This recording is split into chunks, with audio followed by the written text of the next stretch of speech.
The COVID-19 pandemic has led to school closures globally. During this time, teaching and learning continued through distance learning. There is a lack of empirical evidence in the early childhood years when it comes to appropriate teaching and learning, with even less attention paid to assessment. The purpose of my study today is to add to the ongoing discussion on appropriate teaching and learning and assessment practices and distance learning for the early years.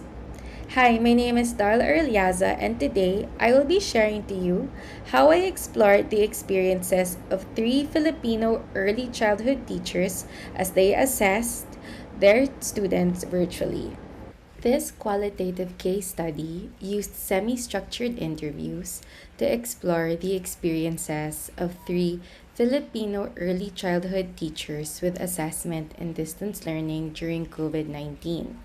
The goal of the study was to understand how teachers not only assess their students virtually, but also understand how they involve parents as they evaluate student progress. The findings of the study were analyzed using Urie Bronfenbrenner's Bioecological theory, where 3 out of 5 systems of development served as the focus of analysis. For this study, the Chronosystem, Mesosystem, and Microsystem of the child was used to analyze how COVID-19, the Chronosystem, has influenced assessment practices in the Mesosystem, which is known as the interaction between two microsystems of the child. In this study, it is framed as the interaction between the family and the school. Then, the microsystem was also analyzed. So, this was the individual interaction between the child and the family, or the child and his or her teacher. In this study, it is emphasized that the Chronosystem is the socio-historical event, which is COVID-19, which influenced assessment practices in the Mesosystem and Microsystem. The results of the study revealed early childhood teachers found assessment and distance learning challenging due to 2 reasons.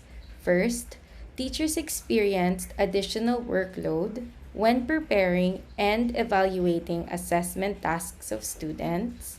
Second, parent support was either excessive or lacking before and during virtual student evaluations. However, amidst the challenges, teachers in this study have identified that the use of games, assigning project-based tasks, having individual dialogues with the students, and creating portfolios with recorded photos and videos of student work were deemed beneficial strategies in understanding student growth virtually. Findings have shown that teacher and parent collaboration is needed to support student development in distance learning. The outcome of this study may inform teachers and stakeholders on effective strategies when assessing student progress virtually. This then can lead to a re-evaluation of policies created to support early years teachers as they assess children's development in distance learning. This study was guided by 2 research questions. The first one was, what are the experiences of kindergarten teachers with assessment and distance learning? Second, how do kindergarten teachers involve parents with assessment and distance learning? To explore these research questions, this study was designed according to the research paradigm in a social constructivist perspective. In this view, it means that multiple views are needed to best understand the experiences of participants. Through this research paradigm, a qualitative case study design allowed the researcher to further explore multiple experiences and views of the participants. The participants of this study were selected according to purposive sampling. This means that the participants were selected according to this criteria. They should be practicing kindergarten teachers who utilize distance learning during COVID-19, and they should be teaching in a private school in the Philippines.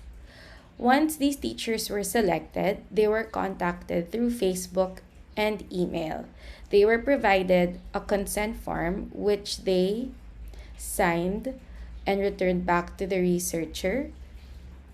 Afterwards, semi-structured interviews then were conducted individually over Zoom. So the participants voluntarily gave their participation and answered the one-on-one interview.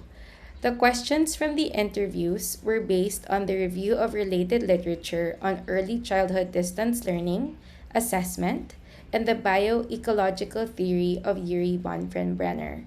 Once the interviews were concluded, they were transcribed through the software called Otter AI. Once the transcription was completed, the researcher did a focused transcription, which meant that detailed information about what transpired in the interview was seen. Then, a line-by-line analysis was done in order to get an initial understanding on the assessment experiences of the participants. Afterwards, Braun and Clark's thematic analysis and Saldana's initial and pattern coding were used in order to extract codes and establish themes to get the results from the interviews. Once each participant's case was analyzed, a cross-case analysis was done in order to determine similarities and differences amongst the experiences of the participants. This was done in detail. First, a transcription was done after the one-on-one interviews. Then codes were generated according to the bioecological theory of Urie Bronfenbrenner. Then, the initial coding and pattern coding by Saldana was applied in order to be able to determine codes that reflect the experiences of the participants, any similarities and differences. Afterwards, themes were selected. Then, themes were reviewed. Afterwards, they were defined and named. After the fifth step, themes were reported on. To explain more about the results of this study, I will first present the research questions. Then I will discuss the results. To answer the research question, first, what are the experiences of kindergarten teachers with assessment and distance learning? After thematic analysis, 4 themes were extracted from the interviews along with 3 sub-themes. The overall experiences of early childhood teachers with assessment and distance learning was first described as challenging, and this was described in 3 sub-themes. First, teachers experienced challenges with parent involvement, and it was seen as either excessive or lacking. In the excessive portion, teachers described that when they were able to see the work of students submitted to them, they noticed that some answers were changed, or it may seem as if the work was done by an adult. In a bioecological perspective, it can be seen that teachers and parents had an ongoing collaboration because they had a dialogue when it came to submitting student work. Teachers reached out and said that they preferred when students submit work that they independently have accomplished. In the lack of parent involvement, it was described that some parents were unable to provide materials for evaluation. Additionally, some parents were also unable to help during synchronous assessments because of work demands. The second sub-theme that was described was the lack of materials for assessment. Since now evaluations are done virtually, some teachers encountered challenges having the exact same materials for all students. Because of this, some teachers had to think of other ways on how to assess their students virtually. In this view, it can be said that in distance learning, teaching lessons and or how to deliver lessons should not be the only emphasis for quality teaching and learning. Assessment should also be provided the same attention. The third sub-theme that is identified is more time was needed for teachers to prepare for assessment experiences. Due to the sudden shift to distance learning, some teachers needed more time to prepare the assessment environment and more time to prepare for materials, most especially for synchronous one-on-one student evaluations. The second theme identified was formative and summative assessment strategies in distance learning. After the interviews, it was seen that teachers used a combination of new and old strategies in distance learning.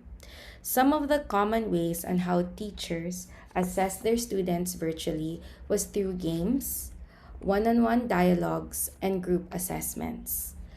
Also, along with these were project-based assessments.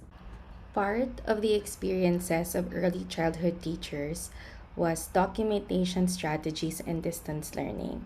It was explained that anecdotal records, video recordings, photo recordings, and digital portfolios were deemed as helpful to assess student learning virtually. As for the last theme for the first research question, teachers were able to identify the benefits of assessing and documenting during distance learning. Games, informal dialogues, one-on-one evaluations, and projects were strategies that were deemed as beneficial for teachers as they assess student learning virtually. The second and last research question in this study was, how do kindergarten teachers involve parents with assessment and distance learning? After thematic analysis, involvement of parents with assessment and distance learning are reflected in three themes. First, parents have a role in preparing the assessment environment. Teachers in the virtual learning space had to communicate with parents constantly in order for the assessment environment to be prepared for the students. So teachers collaborated with parents so that assessments will be successful. This is where materials are expected to be prepared by the parents for the students to use during synchronous assessment time. The second theme on how teachers were able to involve parents with assessment was parents have a role in documenting student learning. Teachers have collaborated with parents during the virtual learning, and teachers have asked parents for their assistance in submitting student work by taking photos and sending it to the teachers. If not photos, they have also asked parents to send videos. The next and last theme that emerged from the interview was a teacher's expectation on parent involvement is dependent on school context. 2 out of 3 teachers described that they did not expect parents to be involved during class time or during assessment time unless they are asked to do so. While the third participant explained that in his or her setting, they expected parents to continuously stay with their child while classes and assessments are conducted. This is because of hardware or technology use. In conclusion, based on the experiences of the participants, effective assessment and distance learning in the early years includes the use of digital games and project-based tasks, digital portfolios, and teacher-parent collaboration. Continuing the research on early childhood assessment and distance learning will be beneficial to early year students, practitioners, and stakeholders because in the future, schools face the possibility of transitioning back or continuing the implementation of distance learning due to medical or natural emergencies.